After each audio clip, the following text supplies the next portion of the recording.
guys! Hello Capricorn! Welcome dito sa aking channel, Kapalaran 888. Welcome! Alamin natin Capricorn kung anong messages, vibration, gabay energy. I hope na makuha mo yung energy guys ha. Please connect your intuition sa lahat ng barahan na lumalabas dito. I hope na makaresonate yung iba dito guys. Okay. First card natin is strategy. Capricorn.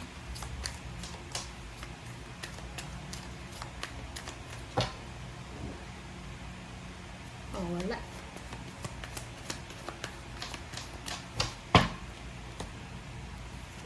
Okay. 27, 9, 7, 8, 9. Okay, so yung first card mo dito, this is a strategy. Walking away. Capricorn, comment down below. Kasi, ang nakikita ko, maybe you're in a relationship sa pareho mong sign na Capricorn, Taurus, or Virgo. Ang nakikita ko sa'yo dito, maybe you're walking away. Pwedeng pagod na pagod ka na sa relationship mo.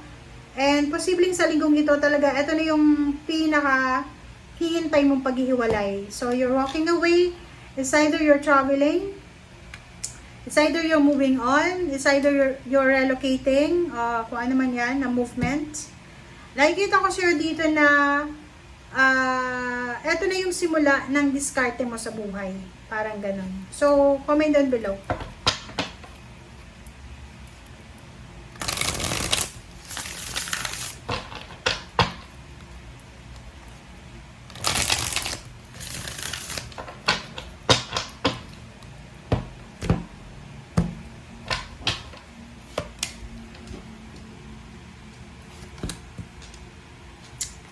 Alright. Okay. So, sa ilalim mo dito is Knight of Swords and, diba? So, sinasabi ng bala sa'yo dito na may mga Capricorn na isang mabilis na desisyon ang gagawin mo para ayusin yung pamilya mo. Maybe may mga away sa pamilya. Pwedeng nag-aaway-away kayo ng mga magkakapatid. Or maybe sangkot ka sa isang away, kompetisyon.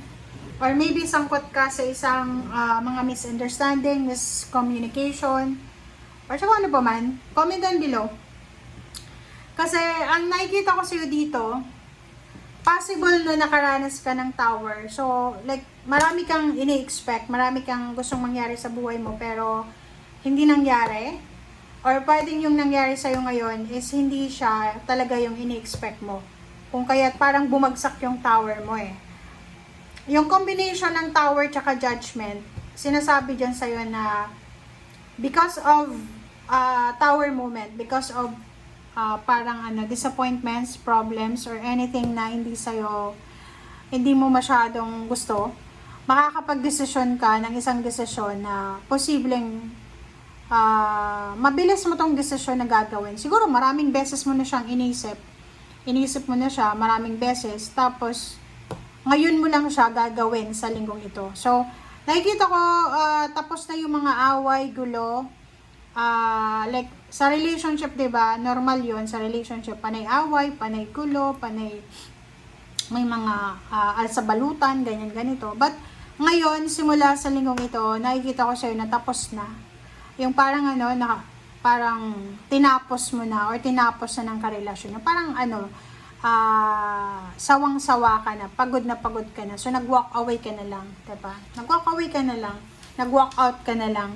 Na parang hindi mo kailangan na-explain sa mga tao na bakit ka nag-walk out, bakit ka umalis, bakit ka nakipaghiwalay. So, sinasabi ng bara sa'yo dito na isang desisyon ang gagawin mo para tapusin ang gulo.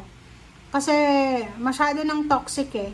It's either apektado na yung health mo, apektado na yung magulang mo, apektado na yung pamilya mo. So, marami kang pangarap sa buhay. Kaya nga meron ditong strategy, sinasabi ng barahan na uunahin mo yung strategy mo sa buhay, uunahin mo yung pangarap mo sa buhay, bago yung kung ano man to, na toxic or negative na situation sa paligid mo.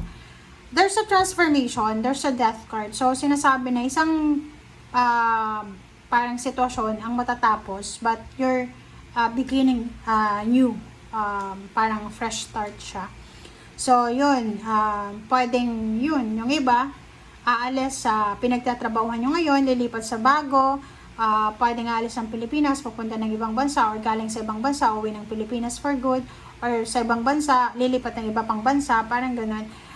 Yung competition, like for example, nag-apply ka ng trabaho last 2 months ago, nahirapan kang mag-apply, but this week, sinasabi na tapos na yung competition kasi pwedeng na-hire ka na, or pwedeng tapos na yung financial problems mo or emotional problems kasi you're moving on na.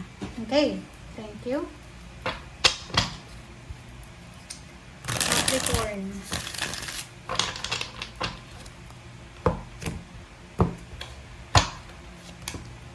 Alright, Zero the Fool.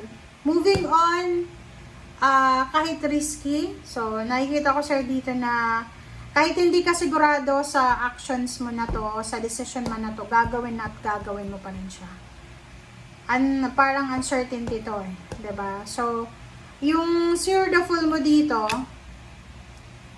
because of pain and heartache siya Talagang ganun naman, diba guys? Tayo, halimbawa, pag nasasaktan tayo, like, halimbawa sa relationship, bago kayong hiwalay, siguro, long hair ka, diba? Minsan, diba, long hair ka, tapos, pagkahiwalay nyo, after yung breakup, bigla ka magpapagupit ng buhok mo na sobrang short ng hair.